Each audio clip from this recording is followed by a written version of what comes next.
మళ్ళీ కొనుక్కోద్దాం ఏం కాదు అయిపోతే మళ్ళీ కొనుక్కోద్దాం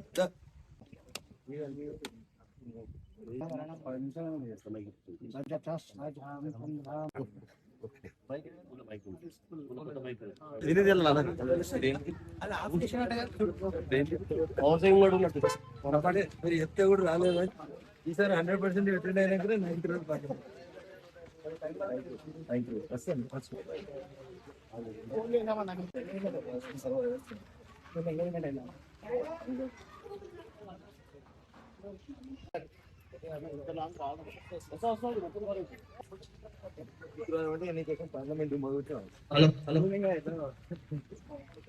మాధవనేని రగన్న గారికి హృదయపూర్వక స్వాగతం సుస్వాగతం.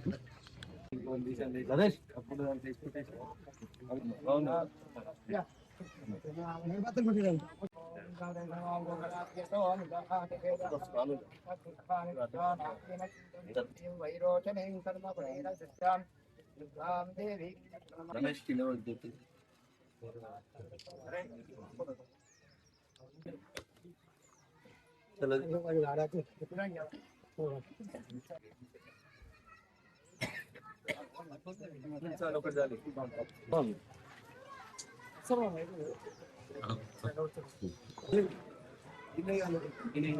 మెదక్ పార్లమెంట్ సభ్యునిగా గెలిచిన తర్వాత బొప్పాపూర్ గ్రామ పంచాయతీ పరిధిలో వివిధ అభివృద్ధి కార్యక్రమాల కోసం అని చెప్పి బొప్పాపూర్కి ఒక నూతన గ్రామ పంచాయతీ భవనానికి 20 లక్షల రూపాయలు, గ్రామ పంచాయతీ భవనానికి సెల్ఫ్ హెల్ప్ గ్రూప్ భవనం కోసం అని చెప్పి ఒక 10 లక్షల రూపాయలు, అదే రకంగా లైవ్ స్టాక్ మిషన్ కోసం అని చెప్పి ఇంకొక బిల్డింగ్ కోసం అని 10 లక్షల రూపాయలు, మనం ఉన్నటువంటి పాఠశాల కాంపౌండ్ వాల్ కోసం ఒక 10 లక్షల రూపాయలు, పాఠశాల ఆవరణలో టాయిలెట్స్ కోసం 2 లక్షల రూపాయలు, అదే రకంగా రైతన్నలు పండించినటువంటి వివిధ రకాలైనటువంటి వ్యవసాయ ఉత్పత్తుల్ని కాపాడుకోవడానికి ఒక గోదాం కట్టడానికి ఒక 30 లక్షల రూపాయలు.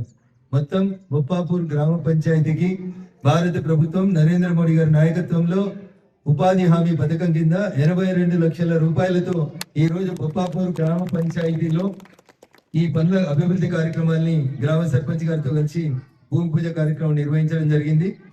నాకు తెలిసినంత మటుకు దేశ చరిత్రలో ఒక పంచాయతీకి ఒకే దఫా 82 లక్షల రూపాయలు అనేది నాకు గుర్తున్నంత మటుకి ఏ ముఖ్యమంత్రి ఊరుకో తప్ప దాదాపు ఎవరి ఊరు కూడా వచ్చినాయని నేను అనుకోవట్లేదు. ఆ రకంగా భారతీయ జనతా పార్టీ ప్రభుత్వం, నరేంద్ర మోడీ గారి ప్రభుత్వం పల్లెలు బాగుండాలి, గ్రామ పంచాయతీలు స్వశక్తి మీద నిలబడాలి, గ్రామ పంచాయతీలు అన్ని కూడా స్వయం సమృద్ధి చెందాలనేటువంటి ఒక మంచి లక్ష్యంతో ఈ కార్యక్రమాన్ని చేపట్టినాం. దుబ్బాకకి శాసనసభ్యునిగా, మెదక్కి పార్లమెంట్ సభ్యునిగా గెలిపించినటువంటి మా గ్రామ ప్రజలు, దుబ్బాక నియోజకవర్గ ప్రజలు, మెదక్ పార్లమెంట్ నియోజకవర్గ ప్రజల యొక్క ఆశీస్సులతో ఈ స్థాయికి ఎదిగిన నేను పుట్టిన నేలకు ఏదో కొంత చేయాలనేటువంటి ఒక మంచి లక్ష్యంతో ఈ రోజు మా ఊర్లో ఈ అభివృద్ధి కార్యక్రమాల్లో పాల్పంచుకోవడం జరుగుతుంది. గ్రామస్తులు అందరూ కూడా పెద్ద మనసుతో ఇక్కడికి వచ్చి, అన్ని కులాలకు సంబంధించినటువంటి పెద్దలు కూడా ఇక్కడికి వచ్చి అభివృద్ధి కార్యక్రమాల్లో పాల్పంచుకోవడానికి 3 మాజీ సర్పంచులు, ప్రస్తుత సర్పంచ్ గారు, వారితో పాటు గ్రామ అన్ని కుల సంఘాల పెద్దలు కూడా ఇక్కడికి వచ్చి ఈ అభివృద్ధి కార్యక్రమాల్లో పాల్పంచుకున్నారు. వారికి ప్రత్యేకంగా కృతజ్ఞతలు తెలియజేస్తూ, ఎంపీ గెలిచిన తర్వాత ఒక పంచాయతీకి ఇంత పెద్ద మొత్తంలో నిధులు ఇచ్చి భారత ప్రభుత్వం నరేంద్ర మోడీ గారి నాయకత్వంలో మమ్మల్ని అందరినీ ఆశీర్వదించి ముందుకు నడవమని చెప్పింది. అన్ని పంచాయతీలకు కూడా ఇదే రీతి లోపల భవిష్యత్తులో ఇంకా నాకున్నటువంటి 3.5 సంవత్సరాల్లో ఆయా పంచాయతీల అవసరాలను బట్టి పార్టీలు జెండాలు పక్కన పెట్టి ఎవరు వస్తే వాళ్ళకి ఆయా గ్రామాల అభివృద్ధి కోసం సహకరిస్తానని ఈ సందర్భంగా తెలియజేస్తా ఉన్నాను. జై హింద్, జై భారత్.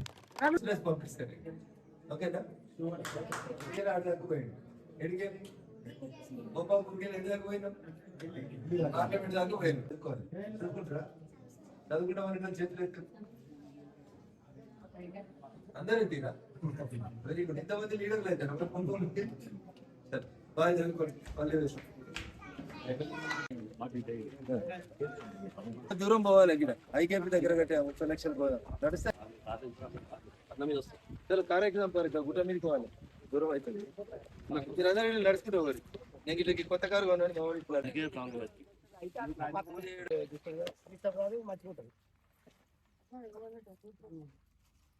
రోడ్ దాకా సీసీ రోడ్ దాకా రాని ఒక నిమిషం 2 నిమిషాలు మాట్లాడి చూపించిపోదాం డిసైడ్ అయిపోయినాం మ్యాప్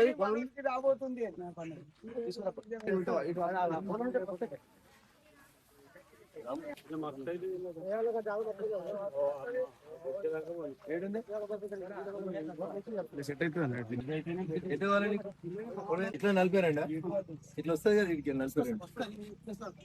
ఇట్లా ఎంత కావాలి? ఒకసారి నా అడుగులో ఎందాక పోతుంది, ఇట్లా తర్వాత ఇట్లా వస్తుందా? మంచిగా వస్తుంది కదా, చాలా మంచిగా చెప్పుకుని ఉంటుంది. ఏమనంటే జేసీతో ఇట్లా ఇట్లా ఉన్నాయి చేసేసుకొని ఇక్కడ ప్రాంగణం ఇటు సైడ్ అవతల సైడ్ కట్టి, అటు సైడ్ సీసీ రోడ్ ఉంటుంది, అటు సైడ్ ఒక రోడ్ ఉంటుంది, 2 రోడ్లను బేస్ చేసుకుని మధ్యలో వచ్చేసరికి మంచిగా కట్టు. ఎందుకంటే ఏమైనా ట్రాక్టర్ ఆ రోడ్డు అక్కడ తీసుకొని అటు ఒక 6 ఫీట్లు ఇటు ఒక 6 ఫీట్లు వదిలేసి చలో మార్చి 22 నాడు ఓపెనింగ్ వస్తాం. కరెక్ట్ 4 రోజులు అన్ని చేసేసి పర్స సీన్ వాళ్ళు వెళ్ళాడు. ఒకటొకటి కొట్టి చాలా ఉన్నాయి